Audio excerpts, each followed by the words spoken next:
샬롬, 주님의 은혜와 평강이 여러분에게 가득하길 소망합니다. 성경 통독 365, 오늘부터 3월 한 달 동안 여호수아로 시작해 사무엘상까지의 말씀을 함께 통독하며 걸어가고자 합니다. 이번 한 주간은 3월 6일부터 3월 11일까지이면서 여호수아 전체의 내용을 함께 통독하게 됩니다. 여호수아는 여호와께서 구원하신다는 뜻을 가지고 있습니다.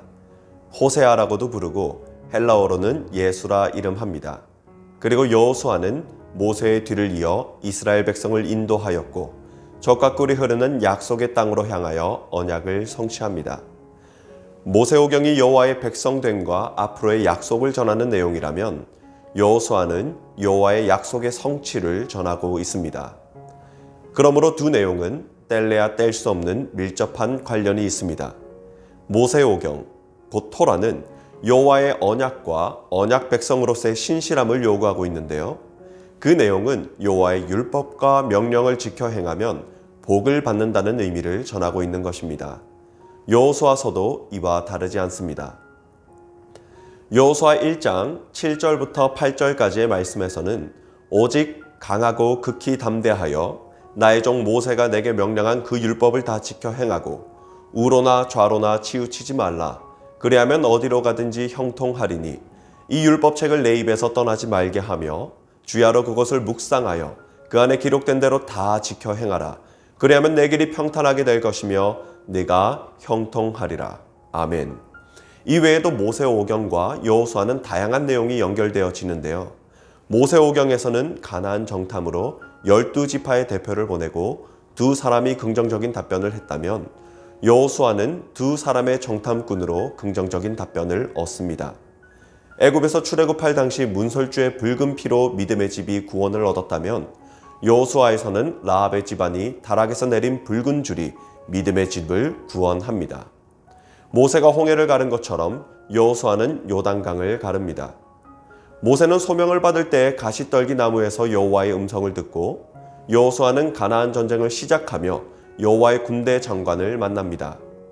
이스라엘이 출애굽 전에 유월절을 지키고 할례를 행했다면 여호수아는 정복 전쟁에 앞서 유월절을 지키고 할례를 행하였습니다.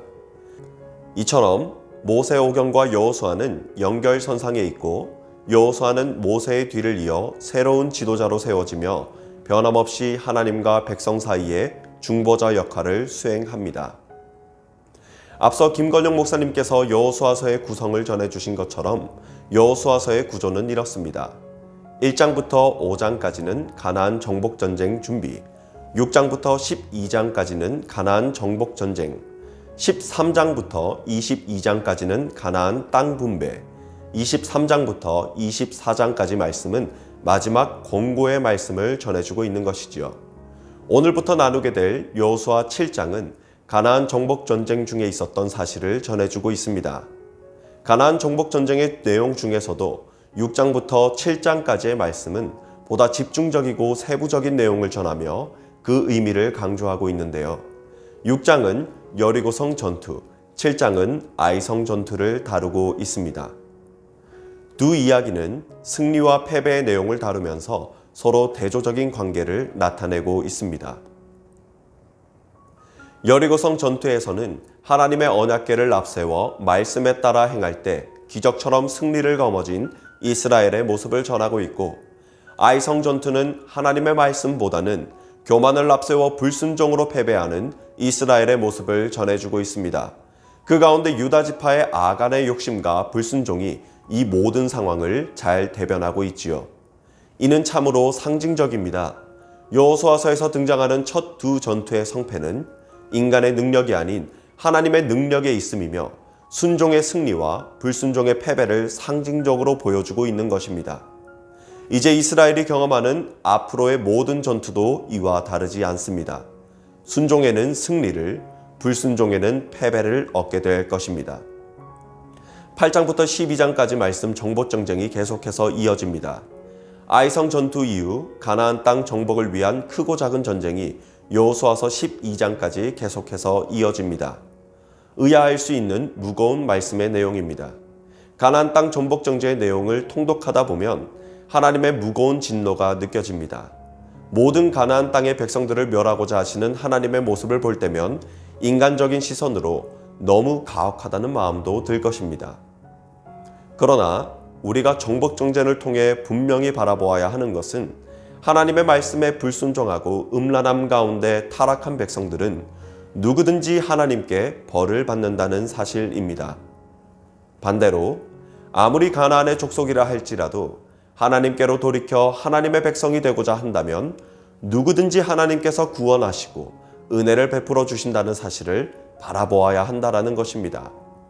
2장 말씀에서 라합과 그 집안의 사람들, 그리고 9장에 등장하는 기브온 족속을 통해 우리는 이 사실을 잘 알 수 있습니다. 13장부터 22장까지 말씀은 땅 분배의 말씀을 전해주고 있습니다. 하나님께서 아브라함에게 약속하신 땅을 그의 후손인 이스라엘 백성들이 유업으로 받게 된 사실입니다. 이스라엘에게 있어서 이 사실은 정말 중요한 의미를 가지고 있는 것입니다. 신실하신 하나님의 약속은 꼭 성취된다는 사실과 하나님과 함께 동행하며 모든 삶의 여정을 살아낼 때 분명히 이루어질 수 있다는 것을 의미하기 때문입니다. 다음으로 23장부터 24장까지 말씀은 여호수아의 두 번의 설교를 말씀하고 있습니다. 여호수아는 두 번의 설교를 통해 가나안을 정복하게 하신 하나님, 그리고 출애굽부터 지금까지 우리를 인도하여 주신 하나님에 대하여 말씀을 전합니다. 여호수아의 설교의 핵심은 하나님을 따르고 하나님의 말씀에 청종하는 삶을 살 때 이스라엘은 언제나 복과 은혜가 넘치는 삶을 살아갈 수가 있다라는 것입니다. 가나안 땅은 상징적으로 지금을 살아가는 우리가 가야 하는 하나님의 나라를 의미합니다. 이스라엘 백성들은 여호수아를 따라 가나안 땅에 들어갔지만 우리는 예수 그리스도를 따라 하나님의 나라, 천국으로 향하는 믿음의 사람들입니다. 우리에게도 하나님 나라에 가기까지 많은 시험과 유혹, 영적인 전투가 있을 것입니다. 그때마다 예수 그리스도를 의지하며 붙들어 승리하는 모든 서서문 권속들 되시길 주님의 이름으로 축복합니다. 마지막으로 여호수아를 통독하며 여호수아의 고백이 우리의 고백이 되길 소망합니다. 여호수아 24장 14절부터 15절까지의 말씀입니다. 그러므로 이제는 여호와를 경외하며 온전함과 진실함으로 그를 섬기라. 너희의 조상들이 강 저쪽과 애굽에서 섬기던 신들을 치워버리고 여호와만 섬기라. 만일 여호와를 섬기는 것이 너희에게 좋지 않게 보이거든 너희 조상들이 강 저쪽에서 섬기던 신들이든지 또는 너희가 거주하는 땅에 있는 아모리 족속의 신들이든지 너희가 섬길 자를 오늘 택하라. 오직 나와 내 집은 여호와를 섬기겠노라 하니. 아멘. 한 주간도 말씀의 능력으로 승리하십시오. 다음 시간에 뵙겠습니다.